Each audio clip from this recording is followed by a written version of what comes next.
欢迎来到16频道，今天来聊一下《My Magic Prophecy》亲爱的占卜师的原作小说，讲述了相差了10岁的医生跟占卜师的故事，从一开始的互看不顺眼，到最后的一起出生入死，剧情呢很紧凑，会让人想一直追着看。那现在就一起来看看这两个人是如何从冤家变情人的吧。注意后面会含有大量的剧透，所以不想要被剧透的各位请斟酌使用哦。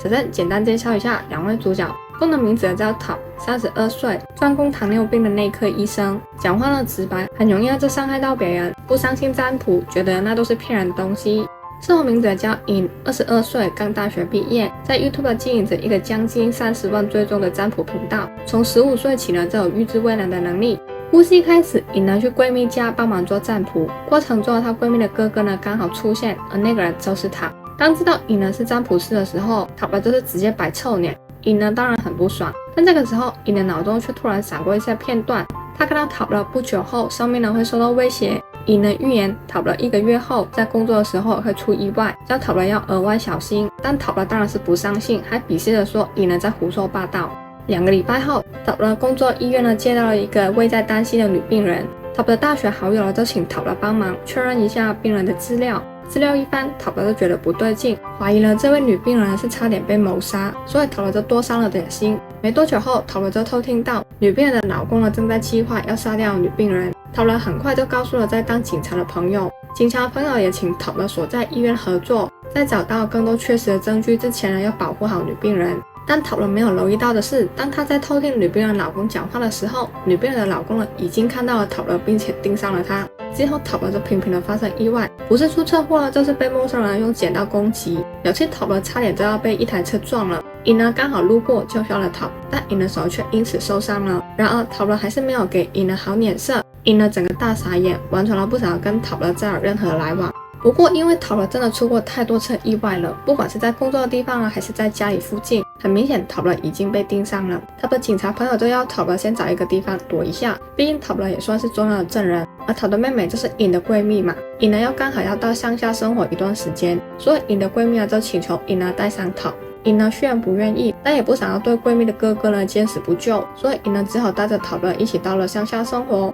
塔巴本来对颖做回占卜师的身份很有偏见，但见颖的预言真的都有中，而且即便自己的态度很差，颖还是愿意帮忙。塔巴就主动向颖讲了谢谢，颖直接被塔巴道谢吓到，还想说塔巴怎么了。但之后塔巴帮颖买了止痛药，早上的时候又会帮颖泡咖啡弄吐司。虽然塔巴讲话的语气还是很烂，但颖看得出塔巴已经很努力的释出善意。颖觉得这样子的塔巴有点可爱，两人的关系也因此慢慢的得以缓和。后来塔巴和颖在闲聊的时候，塔巴才知道未来的灾难无法避免，但是可以转移。然后塔巴才意识到在自己身边的颖会有危险，因为颖之前就是为了救塔，所以手才会受伤。塔巴不想颖继续冒险的帮他，但颖却说只要他已经决定要帮忙，那他就会帮到底。塔巴也因此慢慢的被颖的善心打动。随着时间的推进，塔巴跟颖互相了解越来越深，塔巴也终于提到了他对占卜师有偏见的原因。原来塔巴大学的时候曾经有一个男朋友，塔巴甚至还带了这位前男友去见家长，但后来前男友却说他去找老师做完占卜后，占到两人不适合，所以塔巴就被甩了。塔巴其实也知道那只是前男友随便找的借口而已，但塔巴还是自此对占卜师这份职业有了坏的印象。了解到塔巴过去，颖也对塔巴一开始的烂态度释怀了。很快的1个月过去，塔巴和颖的生活可以说是每天都待在一起。想到以后终有一天两人要分道扬镳，他们都各自在心里感到伤心。直到一天，颖提议去登山观星，晚上两人睡在帐篷里趁着气氛正好，塔巴吻了颖。但颖觉得塔巴只是气氛使然的吻了他，所以颖就说那个吻只是像打招呼一样。塔巴听完当然是很不爽，他就跟颖讲清楚，那个吻不是打招呼，也不是心血来潮，而且塔巴还问颖愿不愿意成为自己的男朋友。虽然颖是喜欢塔，但他还是犹豫了，因为颖在大一的时候父母都去世了，为了不要再次体验到失去重要的人的滋味，颖就干脆不跟任何人深交，自然也很抗拒跟别人交往。塔巴也不急着要颖回复，但他希望颖至少要知道他的心意，所以塔巴就请颖等准备好后再告诉他答案就好。后来女病人的老公终于被抓了，然而尹呢却预知到塔德之后会被刺杀，所以尹呢就一天到晚黏在塔德身边，就怕塔德会出意外。塔德安抚尹不用太担心，但这段塔和尹呢在参加跨年活动的时候，场地的突然停电，塔德就在那个瞬间被刺了。幸好塔德及时被送进了急诊室，并被救了下来。后来当尹呢想要去探病的时候，尹呢却在病房门口见到塔的前男友来探病，而且塔的母亲还很热心的问前男友要不要跟塔的重新开始。尹呢因此不敢进去病房里面找塔，而且不久后前男友还在 Insta 上面上传了他跟塔的合照。尹呢误以为塔跟前男友真的重新在一起了，所以尹呢拒绝接听塔的所有电话，塔就一直找不到尹。后来尹跟朋友一起到酒吧买醉，但尹的闺蜜是塔的妹妹嘛，所以尹的闺蜜很快就意识到原来这两个人的关系不寻常。之后她还跟塔的高蜜说尹呢在酒吧里面喝醉了，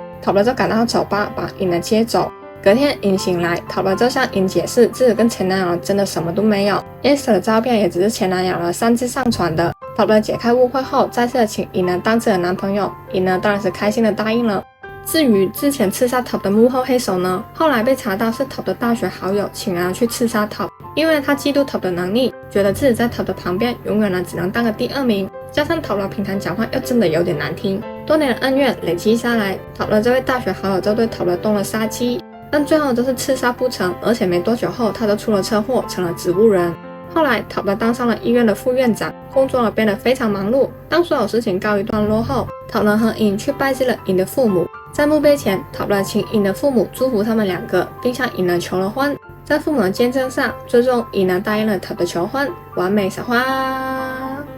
以上就是 My Magic Prophecy 亲爱的占卜师的小说故事。刚刚讲的只是大概的剧情，有很多的细节呢，其实都被我省略了。塔和尹的感情发展呢，其实是一点一点的慢慢堆叠，属于细长流水的关系，而不是因为一两个突发事件呢而喜欢上了对方。但是小说处理的非常好，不会让人觉得无聊，而且小说呢还有中文翻译，叫《亲爱的占卜师》，由平行出版社出版，个人呢觉得非常值得一看。而剧的部分呢也在5月的时候杀青了，预计呢会有10集左右。不过呢之前就有一些争论呢，觉得10集呢太少了，觉得取名型呢值得更好的。但其实集数多并不代表剧呢一定好看。反观上次 Joeboys 啊、Moonlight Chicken 啊、以爱，虽然集数少，但都很好看啊，而且剧也还没上啊，实在没有必要吵这个。那今天影片就到这边，大家对 My Magic Prophecy 亲爱的占卜师有什么看法呢？欢迎留言分享，一起讨论。那我们下期影片见，拜拜。